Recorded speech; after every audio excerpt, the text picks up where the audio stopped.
Hello, my name is Shamila Dawson, and today I'm just going to talk to you a little bit about my personal project, Northampton County. The topic that I have chose to focus on my project is how to get children who are of age growing up in poverty to help better themselves and the livelihood of their families. I grew up in a very small neighborhood where by the age of 25 you are either dead, in jail, or still living with your mom. In all of these instances, you are still living in poverty. When I was growing up, I always told myself that I would not end up like my friends that was around me. I'm now 19, and every last one of my friends that I had growing up have children. Some even have 2 or 3. Poverty is such a huge topic that should be talked about and discussed more. Those who aren't fortunate enough to have gone through poverty, they don't quite understand the importance of it and how it affects the whole community and not just one person. I have lived in poverty for most of my life, and I watched my mom and my dad struggle. I chose this topic because it's something that needs to be dealt with as soon as possible. Poverty is a state of being extremely poor. The purpose of my topic is to defeat poverty in many counties, especially mine. One of the top 9 reasons for global poverty is poor education, and this is according to many websites. So the stakeholders that I chose for my personal project is just going to be 3 people. The first person is Bojack, who is a 32-year-old. He still lives with his mom. He's been in and out of jail. He's been shot as well. I chose Bojack because he has experienced everything that I described in my article. The second stakeholder I chose is Bojack's mom. As I stated, poverty is recycling skill when parents don't force their kids to get out and get a job and move away from the county. And I will interview her to see how she feels and her experiences while living in the county in poverty. And the third stakeholder that I chose is just going to be Mr. Jack, who is a police officer who has lived in the county for 50 years, and he sees the everyday mistakes and mishaps of teenagers living in poverty. So this is the first archetype that I originally had. Poverty in small town and many unexplained deaths. Try to get small jobs in that area or start small careers, and also for the teenagers to get jobs. And the teenagers getting jobs is a big step because, as soon as they turn 15 and 16, you want to encourage them, get a job, try to help out with the household. A lot of teenagers don't want to do that, want to play sports, but in a lot of instances, they have to in order to help out with the household.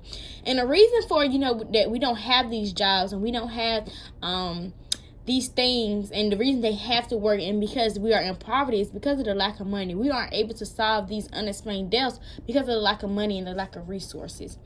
After interviewing Bojack's mom, and Mr. Jack, I had to change my archetype up a little bit after just listening to some opinions that they had of why we are in poverty and many other things.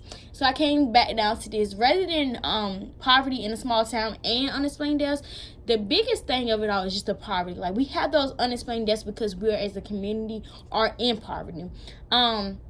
And as a result of this, we can try to get small jobs in the area and start small careers. But we can also do job fairs and other job engagement incentives to, try to get those who don't have a job, to get encouraged to get a job. And some reason that they gave me, lack of education, which I didn't think of. We don't have the education that we need to, get out and get a career. We don't have, we just have like a community college here. So we don't have the education that we need to actually get like a real job that's actually going to make some money and help someone. And we also don't have the resources, which is why we have those unexplained deaths and, why we have poverty, because we don't have the money or the resources. And those are 3 of the biggest topics that, keep going. And so this is my final thing.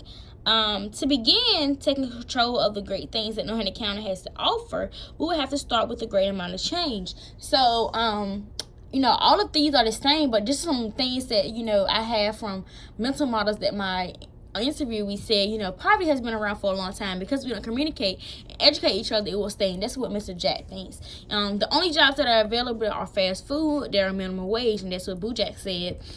There's no way to get these jobs or start new careers without resources, which is true. And that's what Bojack's mom said. One thing that I took away from this is without the resources to get better jobs, to better education, our community will stay the way that it is. The ultimate goal of this project is to begin to take those that are living in Northampton County who are affected by poverty and lead them in a new, deserving life. By doing this, we will simply educate those who are unaware of many resources that can be taken, the jobs that are available, and more. The community itself is just the authority structure that we need. It's the people that are actually in the community. It's ultimately up to us who are living and affected by this horrible day-to-day inconvenience to, you know, take control of the resources and work their way out. Some incentives that we could have are just going to be getting job fairs together, getting old community members who have successfully worked their way out of poverty to come back and talk to those who are still in poverty about ways that, you know, they can get new jobs, get the education that they need. But you have to be willing to get the work done.